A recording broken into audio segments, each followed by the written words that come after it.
దేవాది దేవుడు మహాదేవుడికి జై, పార్వతీ మాతకు జై. కైలాసంలో మళ్ళీ ఆనందం వెళ్లి విరుస్తోంది. అవును నందయ్య, పరమేశ్వరుడు పార్వతి మాత లేకుంటే కైలాసం చిన్నబోయింది. జరిగినదంతా మర్చిపో, ఇప్పుడంతా ఆనందమే. మన గౌరీ శంకర్లకు జేజేలు. కైలాసపతి మహేశ్వరునికి జై, పార్వతీ మాతకు జై.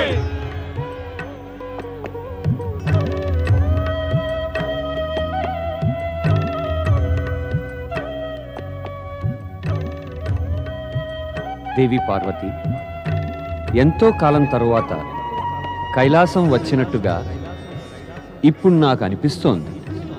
అవును స్వామి, నాకు అనిపిస్తోంది. మళ్ళీ మనం ఇక్కడికి రావడంతో ఇక్కడ నలుదిశలు హర్షంతో ఉల్లాసంతో పులకితమయ్యాయి.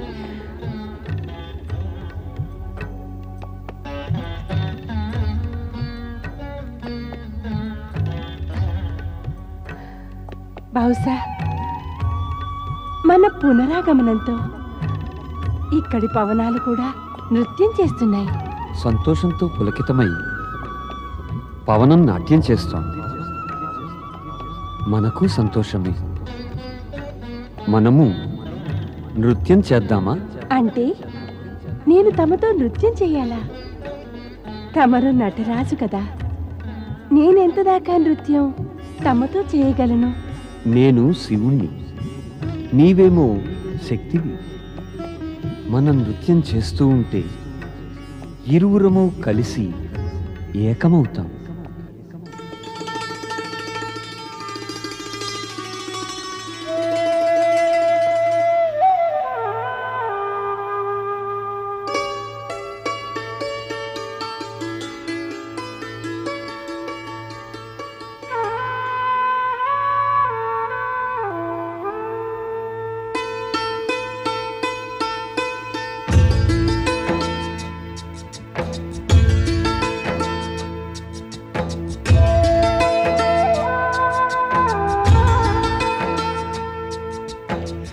శివ శక్తిమయమైన వినృతులే ఓ శివ శక్తిమయమైన వినృతులే పులకితమైనవి ధరానభములే ఓ శివ శక్తి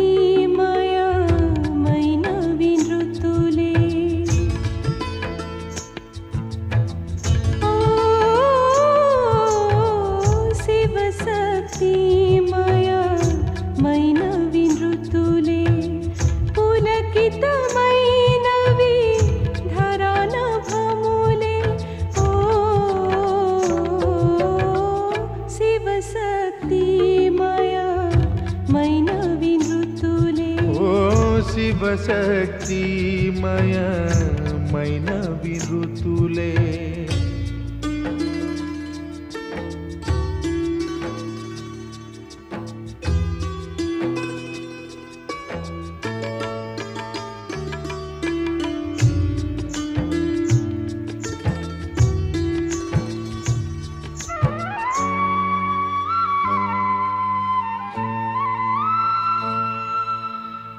క్షణముక ఖగమై కలకలలాడే ఓ క్షణముక ఖగమై కలకలలాడే సమయము పదముల నటనములాడే ఆటల మాటల కర్తము కలిగే ఓ ఆటల మాటల కర్తము కలిగే ఆనందోత్సవములు కొనసాగే ఓ శివశక్తిమయమైన వినృతులే శివశక్తిమయమైన వినృతులే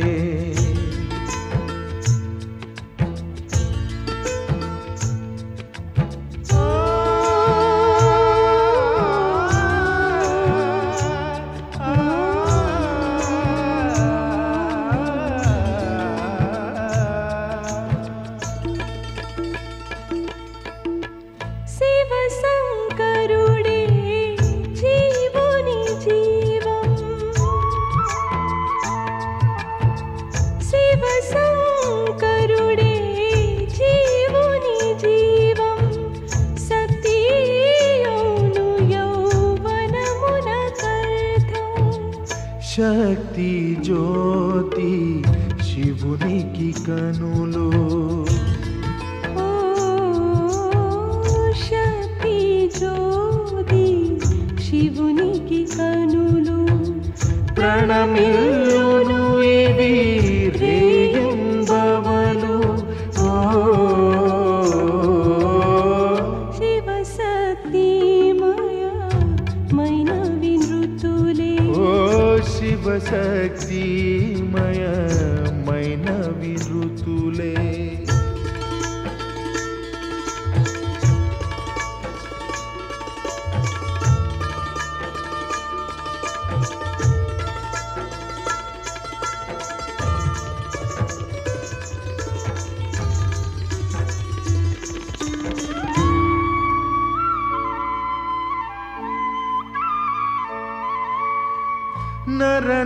నరనారీశ్వర రూపము దాల్చిరి ఓ నరనారీశ్వర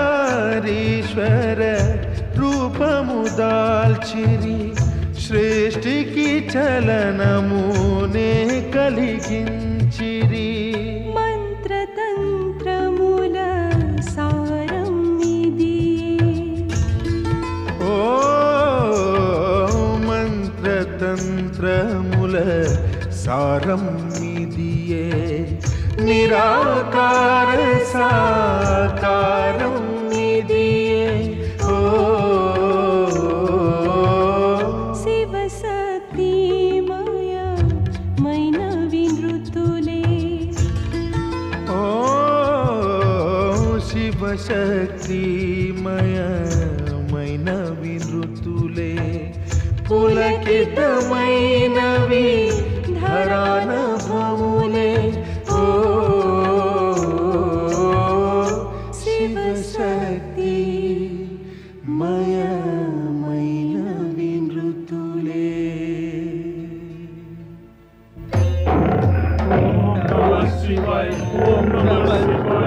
ఓం నమః శివాయ ఓం నమః శివాయ ఓం నమః శివాయ ఓం నమః శివాయ భక్తవత్సలుడు పరమశివ శంకరునికి జై దేవి, నీ ఈ వాహనం మా గణాలను భయభీతులను చేస్తోంది. అందువల్ల నీవు ఉపాయం యోచించు.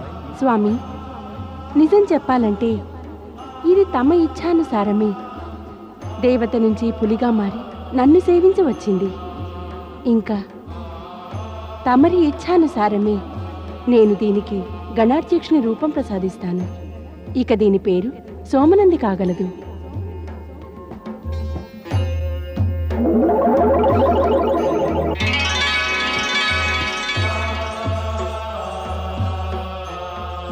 పరమ శివశంకరునికి పార్వతీమాతకు ప్రణామం. పరమేశ, పులి నవటంలో నా ఉద్దేశం తపస్సు చేస్తున్నప్పుడు మాతను సేవించి రక్షించడం మాత్రమే. ఆ కార్యం నెరవేరింది. కానీ నేను మాతను సేవించడం మానదలుచుకోలేదు పరాత్పర. ఇప్పుడెలా సేవిస్తావు సోమనంది? ఇకపై నేను శాశ్వతంగా పార్వతీమాత యొక్క అంతఃపురపు ద్వారం వద్ద ద్వారపాలకుడనై ఉంటాను పరమేశ. గణాధ్యక్ష నంది, సోమనంది నీకిక సహచరుడు. పార్వతీదేవి సేవలో ఇకపై ఇతడితో నీవు సహకరించడం నీ కర్తవ్యమే సుమా. సోమనంది రూపంలో కొత్త సహచరుడు రావడం నాకెంతో సంతోషమే ప్రభు. పార్వతీమాత సేవలో ఇక ఏమీ లోటు అనేది రానివ్వం పరమేశ. నారాయణ నారాయణ. ప్రణామం దేవర్షి. ఓం నమః శివాయ. మంగళమస్తు.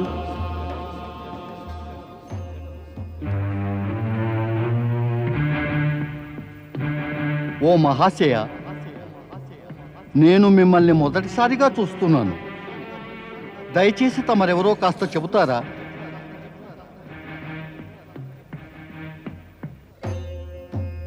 నారద, నీవు కనుక దివ్యదృష్టితో చూసినట్లయితే నీకు వెంటనే తెలిసిపోతుంది. ఇది పార్వతీదేవి వాహనమైన ఆ వ్యాఘ్రమే. ఇదేమో నాకు అర్థమైంది పరమేశ, నాకు అర్థమైంది.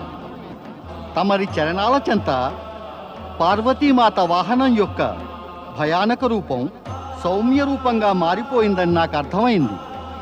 ఇక ఇతడి పేరేమో సోమనంది.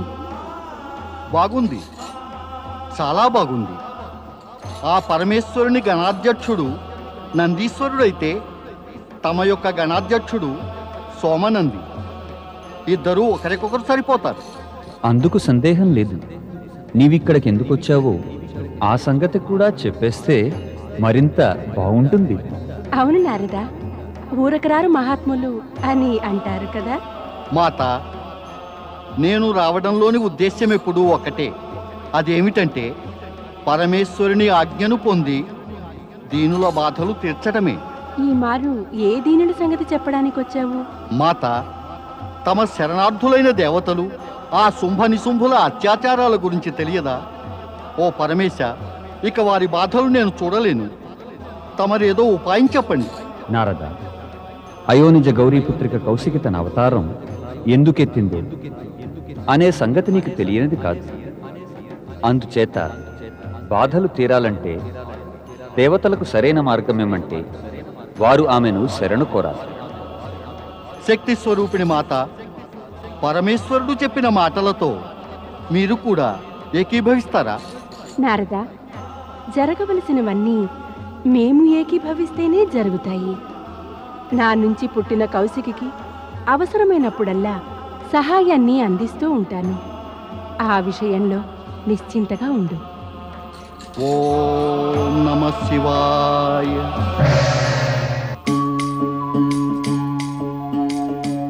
నారాయణ నారాయణ.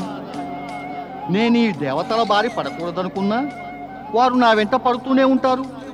మరి నేను ఆ దేవతలకు హితం కోరి వెతకపోతే వారు కనపడరాయే. నారాయణ నారాయణ. నేను ఆ దేవతలందరికీ వారి కష్టాలు తీరే ఉపాయం ఒకటి చెబుదాం కదా అని ఎంతో అనుకున్నాను. కానీ ఎవరికి చెప్పాలి, ఎలా చెప్పాలి? నా ప్రయత్నం నేను చేశాను. ఉపాయం చెప్పలేదంటే ఆ తప్పు నాది కాదు. నేనింకా మహావిష్ణువు వద్దకు వెళ్తాను. దేవర్షి, ఉపాయం చెప్పండి. మా కష్టాలు తీరే ఉపాయం చెప్పండి. మేము మిమ్మల్ని వెతుకుతూ తిరిగి తిరిగి వేసారిపోయాం. నారాయణ నారాయణ. మీరంతా నాకై వెతుకుతూ తిరిగి తిరిగి వేసారిపోతే మీరు నాకెక్కడ మరి కనపడలేదే? నిజం చెప్పాలంటే దేవర్షి, ఆ శుంభ నిశుంభుల క్రూర రాక్షసుల బారి పడకుండా ఉండటానికి అదృశ్యంగా ఉండగలిగే శక్తిని ఉపయోగించుకుంటూ ఉంటాం. మీ దివ్య దృష్టినే గనక ప్రయోగించి చూస్తే మేము తప్పక కనబడి ఉండేవాళ్ళం.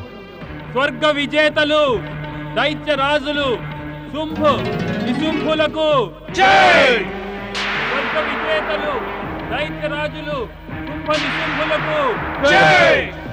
తమరు అదృశ్యులైపోండి, వారు మీపైన దాడి చేస్తారు. నారాయణ నారాయణ. స్వర్గ విజేతలు దైత్య రాజులు శుంభ నిశుంభులకు జై! స్వర్గ విజేతలు దైత్య రాజులు శుంభ నిశుంభులకు జై! స్వర్గ విజేతలు దైత్య రాజులు శుంభ నిశుంభులకు జై! దేవర్షి, ఈ సంకటం తీరాలంటే మేమేం చేయాలి? దేవేంద్ర, ఆ పరమేశ్వరుడు సూచించినదేమంటే తమరు పార్వతీమాతకు పుట్టిన కౌశికీదేవి శరణు కోరాలట. మేము కౌశికీదేవి శరణు కోరాలా? అవును. శుంభనిశుంభుల అంతం ఆమె చేతిలో జరుగుతుంది. మన పార్వతీమాత ఈ మహత్కార్యంలో ఆమెకు సహాయపడుతుంది. చెప్పండి దేవర్షి, కౌశికీదేవి ఎక్కడుంటుంది? మేము ఈ క్షణానే ఆమెను శరణు కోరుకుంటాం. హిమాలయ శిఖరాన ఆమె మహాలయం ఉంది. మీరు నా వెంట రండి. నాకు కూడా కౌశికీదేవి దర్శనం పొందాలని ఉంది. దేవి కౌశికి జై!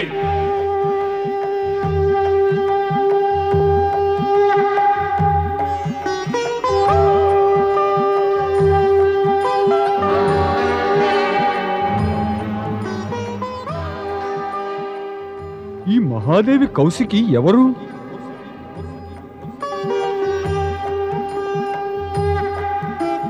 శక్తి స్వరూపిణి మహాదేవి కౌశికి జై! శక్తి స్వరూపిణి మహాదేవి కౌశికీకి పదండి ఆశ్రమానికి.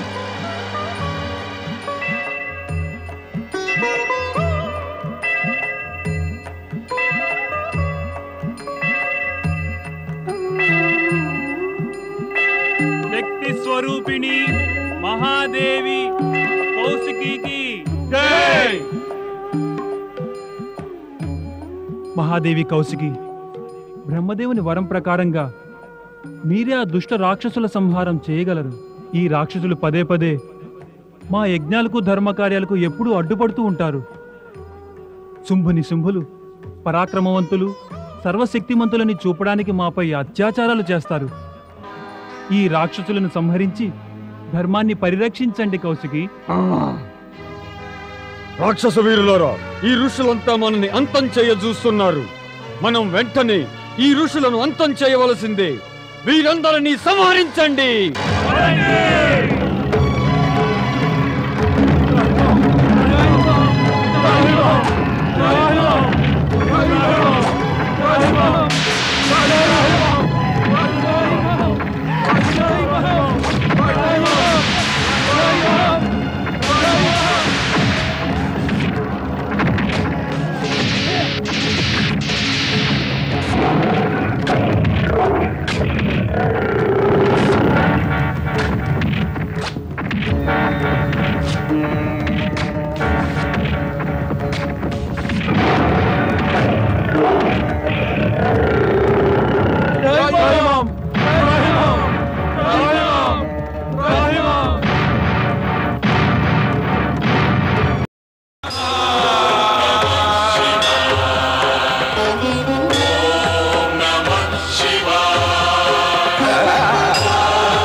Shiva.